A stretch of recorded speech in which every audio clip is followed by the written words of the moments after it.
بسم اللہ الرحمن الرحیم۔ ذخیرۃ الجانان فی فہم القرآن، کتاب کا صفحہ نمبر 197، درس کا صفحہ نمبر 139، ذخیرۃ الجانان سورۃ البقرہ، رکوع نمبر 5۔ پہلے تلاوت کریں گے، پھر لفظی ترجمہ، پھر رب بیان کریں گے، پھر اس کی تفسیر پڑھیں گے انشاءاللہ۔ پچھلے درس کی ویڈیو میں آپ نے اولئک اصحاب النار هم فیہا خالدون تک پڑھا تھا، اور جن بھائی دوستوں نے نہیں پڑھا وہ اس ویڈیو کی ڈسکرپشن میں اس ویڈیو کا لنک تلاش کر لیں، اور چینل بھی سبسکرائب کر لیں تاکہ ان کو بلا ناغہ طور پر یہ قرآن کا ترجمہ و تفسیر کا درس ملتا رہے۔ یا بنی اسرائیل اذکروا نعمتی التی انعمت علیکم واوفوا بعہدی اوف بعہدکم وإیای فارہبون وآمنوا بما انزلت مصدقا لما معکم ولا تکونوا اول کافر به ولا تشتروا بآیاتی ثمنا قلیلا وإیای فاتقون ولا تلبسوا الحق بالباطل وتكتموا الحق وأنتم تعلمون وأقيموا الصلاة وآتوا الزكاة واركعوا مع الراكعين أتأمرون الناس بالبر وتنسون أنفسكم وأنتم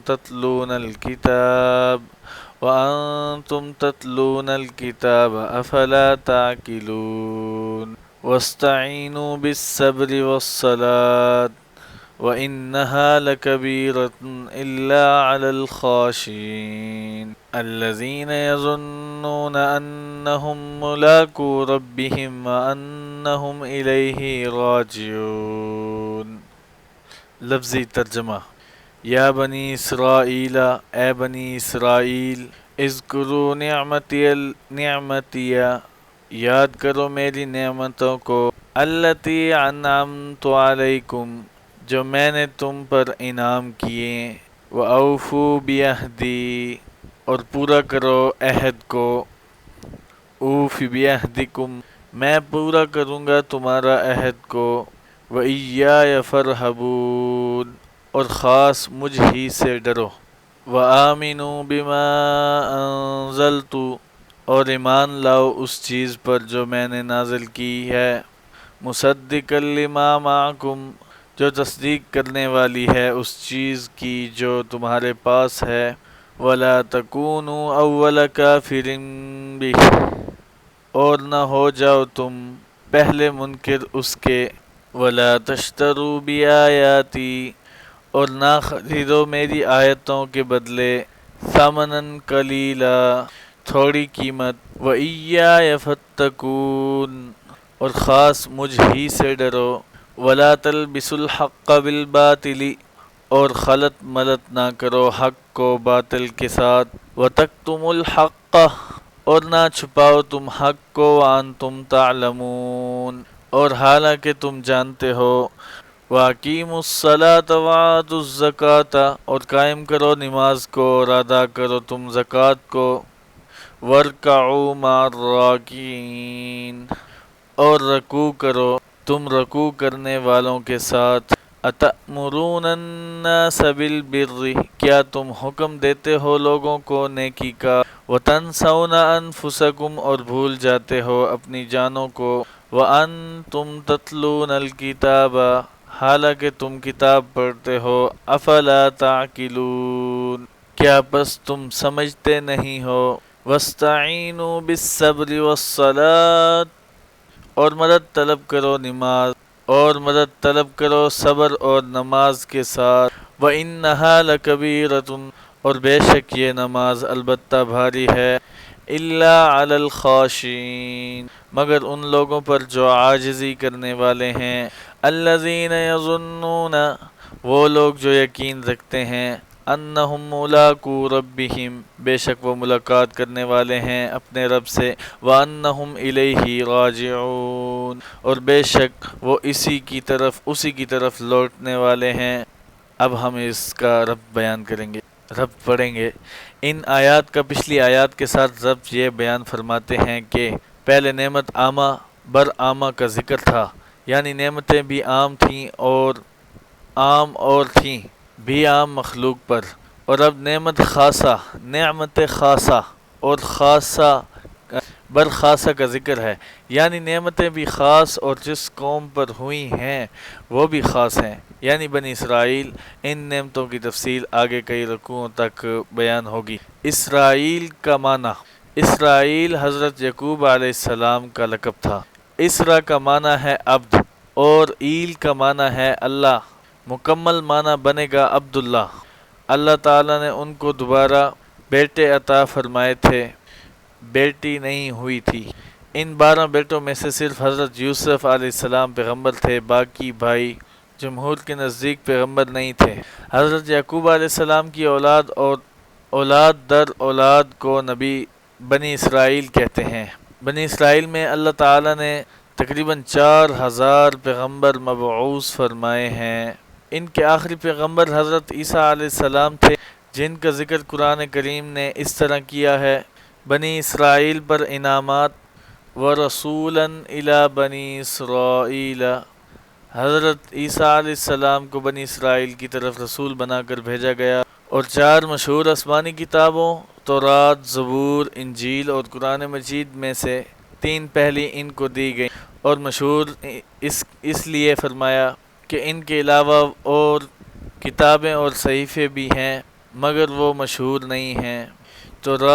تورات حضرت موسیٰ علیہ السلام کو عطا ہوئی، زبور حضرت داؤد علیہ السلام کو، انجیل حضرت عیسیٰ علیہ السلام کو۔ ان میں ایسے پیغمبر بھی تھے جن کو نبوت کے ساتھ ساتھ بادشاہت بھی ملی، جیسے حضرت یوسف علیہ السلام آخری دور میں مصر کے بادشاہ بھی تھے اور پیغمبر بھی تھے۔ حضرت داؤد علیہ السلام پیغمبر بھی تھے، بادشاہ بھی تھے۔ حضرت سلیمان علیہ السلام پیغمبر بھی تھے، بادشاہ بھی تھے۔ ان کو اللہ تعالیٰ نے ظاہری باطنی نعمتیں عطا فرمائی تھیں، اور عام بنی اسرائیلیوں پر جو انعامات ہوئے ان کا ذکر اگلے 2 رکوعوں میں آئے گا۔ اللہ تعالیٰ فرماتے ہیں: یا بنی اسرائیل، اے اسرائیل کی اولاد، اذکروا نعمتی، یاد کرو میری نعمتوں کو، التی انعمت علیکم، جو میں نے تم پر انعام کیے۔ یاد کرنے کا مطلب ہے کہ ان کا شکر ادا کرو۔ وَأَوْفُوا بِعَہْدِی، اور پورا کرو میرے عہد کو جو تم نے میرے ساتھ کیا ہے۔ اوفی بعہدکم، میں پورا کروں گا تمہارے وعدے کو جو میں نے تمہارے ساتھ کیا ہے۔ یہاں پر اجمال ہے، اور 6 پارے کے 7ویں رکوع میں اس کی تفصیل ہے کہ انہوں نے رب تعالیٰ کے ساتھ وعدہ کیا تھا، اور رب تعالیٰ ان کے ساتھ کیا وعدہ کیا تھا۔ بنی اسرائیل کا میثاق، وَلَقَدْ أَخَذَ اللَّهُ مِيثَاقَ بَنِي إِسْرَائِيلَ، اور البتہ تحقیق پختہ عہد لیا اللہ تعالیٰ نے بنی اسرائیل سے۔ آگے اللہ تعالیٰ فرماتے ہیں: انی معکم، میں تمہارے ساتھ ہوں۔ لئن اقمتم الصلاۃ، اگر تم نے قائم کی نماز، واتیتم الزکوٰۃ، اور تم زکوٰۃ دیتے رہے، وآمنتم برسلی، اور میرے رسولوں پر ایمان لاتے رہے، وعزرتموہم، اور تم ان کی عزت اور قدر کرتے رہے، وَأَقْرَضْتُمُ اللَّهَ قَرْضًا حَسَنًا، اور تم اللہ تعالیٰ کو قرض حسنہ دیتے رہے، یعنی اللہ تعالیٰ کے راستے میں خرچ کرتے رہے۔ یہ کام بنی اسرائیلیوں کے ذمہ تھے، وہ پورا کرتے رہیں۔ وَأُوفِي بِعَہْدِکُمْ، اور میں نے جو تمہارے ساتھ وعدہ کیا ہے اے بنی اسرائیلیوں، وہ میں پورا کروں گا۔ وہ وعدہ کیا ہے؟ فرمایا: لَأُكَفِّرَنَّ عَنْكُمْ سَیِّئَاتِکُمْ، البتہ میں ضرور مٹا دوں گا تمہاری خطائیں، وَلَأُدْخِلَنَّکُمْ، اور میں تمہیں ضرور داخل کروں گا جنات تجری من تحتها الانہار، ان باغوں میں جن کے نیچے نہریں بہتی ہوں گی۔ یہ اس معاہدے کی تفصیل ہے۔ فرمایا: وَإِيَّايَ فَارْهَبُونِ، فَارْهَبُونِی، اصل میں فَارْهَبُونِی تھا، یا کو تخفیف کے طور پر حذف کر دیا گیا، معنی بنے گا اور خاص مجھ ہی سے تم ڈرو۔ وَآمِنُوا بِمَا أَنزَلْتُ، اور ایمان لاؤ اس چیز پر جو میں نے نازل کی ہے، یعنی قرآن کریم، مصدقا لما معکم، اور یہ قرآن کریم تصدیق کرتا ہے ان چیزوں کی جو تمہارے پاس ہیں، تورات، انجیل، زبور، جو اصل آسمانی کتابیں تھیں۔ وَلَا تَكُونُوا أَوَّلَ كَافِرٍ بِهِ، اور نہ ہو جاؤ تم پہلے منکر اس کے، اے بنی اسرائیل، اگر تم انکار کرو گے تو تمہاری طرف دیکھ کر دوسرے بھی انکار کریں گے تو ان کا وبال بھی تمہارے اوپر پڑے گا۔ حدیث پاک میں آتا ہے لوگوں کے سامنے اچھی چیز کا پیش کرنا۔ من سن سنتن حسنتن، جس کسی نے اچھی چیز لوگوں کے سامنے پیش کی، کسی سنت کو زندہ کیا، اور اس کو دیکھ کر اور لوگوں نے بھی عمل کیا تو ان لوگوں کے برابر اس کو بھی اجر ملے گا، اور ان کے اجر میں بھی کوئی کمی نہیں آئے گی۔ اور جس نے کوئی برا طریقہ رائج کیا، اس پر جتنے لوگ چلیں گے، جتنا گناہ ان کو ہوگا، اس رائج کرنے والے کو بھی ان سب کے برابر گناہ ہوگا، اور ان کے گناہ میں بھی کوئی کمی نہیں ہوگی۔ اس ضابطے کے مطابق یہ امت جتنی نیکیاں کر رہی ہیں وہ تمام کی تمام حضرت صلی اللہ علیہ وسلم کے نامہ اعمال میں درج ہو رہی ہیں۔ سبحان اللہ۔ اور جو لوگ نیکیاں نہیں کرتے، نماز نہیں پڑھتے، روزے نہیں رکھتے، وہ یہ نہ سمجھیں کہ ہم صرف اپنا نقصان کر رہے ہیں، بلکہ وہ حضرت صلی اللہ علیہ وسلم کا بھی نقصان کر رہے ہیں۔ اور عام مسلمانوں کو جو دعائیں پہنچتی تھیں وہ نہیں پہنچ رہی ہیں تو ان کا بھی حق مار رہے ہیں۔ امام تاج الدین سبکی رحمۃ اللہ علیہ کا قول۔ امام تاج الدین سبکی رحمۃ اللہ علیہ 7ویں یا 8ویں صدی کے بڑے بزرگ اور بڑے عالم تھے، طالب علموں کو سبق پڑھا رہے تھے، بڑا مجمع تھا۔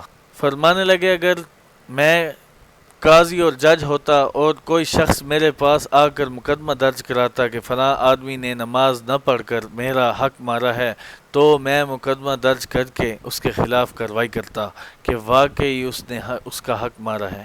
طالب علموں نے کہا نماز تو اللہ تعالیٰ کا حق ہے، اس میں بندے کا حق کیسے آ گیا؟ فرمایا بخاری شریف اور مسلم شریف میں حدیث آتی ہے کہ صحابہ کرام رضی اللہ تعالی عنہم جب دعا کرتے تھے تو اس طرح کرتے تھے، اس طرح کہتے تھے السلام علی اللہ، السلام علی جبریل، السلام علی میکائیل، السلام علی اسرائیل الی آخرہ۔ آپ صلی اللہ علیہ وسلم نے فرمایا لا تقولوا السلام علی اللہ، نہ کہو السلام علی اللہ، کیونکہ اللہ تعالیٰ تو خود سلام ہے، سلامتی کی دعا تو اس کو دی جاتی ہے جس کو کوئی خطرہ اور خدشہ ہو، اس لیے کہ السلام علیکم کا معنی ہے اللہ تعالیٰ تجھے سلامتی میں رکھے، تو اللہ تعالیٰ کو تو کوئی خطرہ نہیں ہے کہ تم اس کے لیے سلامتی کی دعا کرتے ہو، اور فرشتوں کا نام لے لے کر کتنوں پر سلام بھیجو گے، اور پھر کتنے فرشتوں کے نام تمہیں آتے ہیں، پھر اس کے بعد پیغمبر ہیں تو کتنے پیغمبروں کا نام لے کر سلام بھیجو، لہذا تم اس طرح کہو السلام علینا وعلی عباد اللہ الصالحین، کہ ہم پر سلامتی ہو، تو اس جملے میں انبیاء علیہم السلام، صلحاء، جن، فرشتے تمام آ جائیں گے، اور یہ دعا اصاب کل عبد صالح للہ فی السماوات والارض، اللہ تعالیٰ کے ہر نیک بندے کو پہنچتی ہے، چاہے وہ آسمانوں میں یا زمین میں، شرق میں ہو یا غرب میں، شمال میں ہو یا جنوب میں، لہٰذا جو بندہ نماز نہیں پڑھتا وہ سب کا حق مارتا ہے کہ وہ اس دعا سے محروم ہو گئے۔ تو علامہ سبکی رحمۃ اللہ علیہ فرماتے ہیں کہ میں فیصلہ کرتا کہ واقعی اس نے اس کا حق مارا ہے کہ اس کو دعا سے محروم رکھا ہے، یا اس طرح سمجھو کہ جو شخص نماز نہیں پڑھتا اس نے درود شریف اللہم صلی علی محمد وعلی آل محمد بھی نہیں پڑھا۔ آل محمد صلی اللہ علیہ وسلم سے مراد تمام مومن ہیں، تو اس نے تمام مومنوں کا حق مارا ہے، لہٰذا بے نماز صرف رب تعالیٰ کا ہی حق ہے، صرف رب تعالیٰ کا ہی حق نہیں مارتا بلکہ مخلوق کا بھی حق مارتا ہے۔ دنیا کی حیثیت وَلَا تَشْتَرُوا بِآيَاتِي ثَمَنًا قَلِيلًا، دنیا کی حیثیت، ولا تشتروا بآیاتی ثمنا قلیلا، اور نہ خریدو میری آیتوں کے بدلے تھوڑی قیمت۔ اس کا یہ مطلب نہیں ہے کہ زیادہ قیمت کے بدلے بیچنا جائز ہے، کیونکہ دنیا اور جو کچھ دنیا میں ہے اللہ تعالیٰ کے ہاں سب قلیل ہے۔ چنانچہ ترمذی شریف میں روایت آتی ہے کہ حضرت صلی اللہ علیہ وسلم نے بھی فرمایا کہ دنیا اور جو کچھ دنیا میں ہے اس کی قیمت اللہ تعالیٰ کے ہاں مچھر کے پر کے برابر بھی ہوتی تو اللہ تعالیٰ کافر کو ایک گھونٹ پانی کا بھی نہ دیتا۔ سبحان اللہ۔ ہمارے نزدیک تو سونے چاندی اور ڈالرز پاؤنڈز کی قیمت ہے، اللہ تعالیٰ کے نزدیک مچھر کے پر کے برابر بھی اس کی حیثیت نہیں ہے۔ لہٰذا ساری دنیا بھی قرآن کریم کی ایک آیت کے مقابلے میں ہیچ ہے۔ یوں سمجھو کہ قاف ایک آیت ہے، ساری دنیا کے خزانے جمع ہو کر کاف یا ہا میم کی قیمت نہیں بن سکتے۔ فرمایا وَإِيَّايَ فَاتَّقُونِ، اور خاص مجھ ہی سے ڈرو۔ انشاءاللہ تعالی یہاں سے آگے کل کی درس کی ویڈیو میں انشاءاللہ پڑھیں گے اور یہ جو درس ہے اس کو مکمل کریں گے۔ اللہ تعالی آپ کو جزائے خیر دے، جنہوں نے اس درس کو پورا پڑھا سنا اور اس میں شامل ہوئے، اللہ تعالیٰ آپ سب کو جزائے خیر دے۔ اور جو لوگ یہ درس دیکھ رہے ہیں ان سے گزارش ہے کہ وہ ہمارے اس چینل کو سبسکرائب کر لیں تاکہ ان کو جو ہے درس بدرس ویڈیو ملتی رہے۔ اور اللہ تعالیٰ سے آخر میں دعا کرتے ہیں کہ اس درس میں ہم سے کسی بھی قسم کی کوئی بھی غلطی کوتاہی لفظاً یا پڑھنے میں یا سمجھنے میں کوئی ہوئی ہو تو اللہ تعالیٰ ہمیں معاف فرمائے اور اپنے علم سے مزید علم عطا فرمائے اور ہمارا دل و دماغ کھولے اور ہمیں روحانیت اور ہمیں ایسا کر دے کہ ہمارا اور اس کا ایسا روحانی رشتہ بن جائے کہ ہم جب بھی اس کی طرف ہاتھ اٹھائیں تو وہ قبول کر لے۔ ساری بات قبولیت کی ہوتی ہے۔ اللہ تعالیٰ آپ کو اور ہمیں اپنے بارگاہ الہی میں اس نیک کام کے لیے قبول و منظور فرمائے۔ ہم انشاءاللہ کوشش کریں گے اس درس قرآن کے سبق کو، اس درس قرآن کے تفسیر کے سبق کو مکمل کریں انشاءاللہ تعالی۔ جزاک اللہ خیرہ۔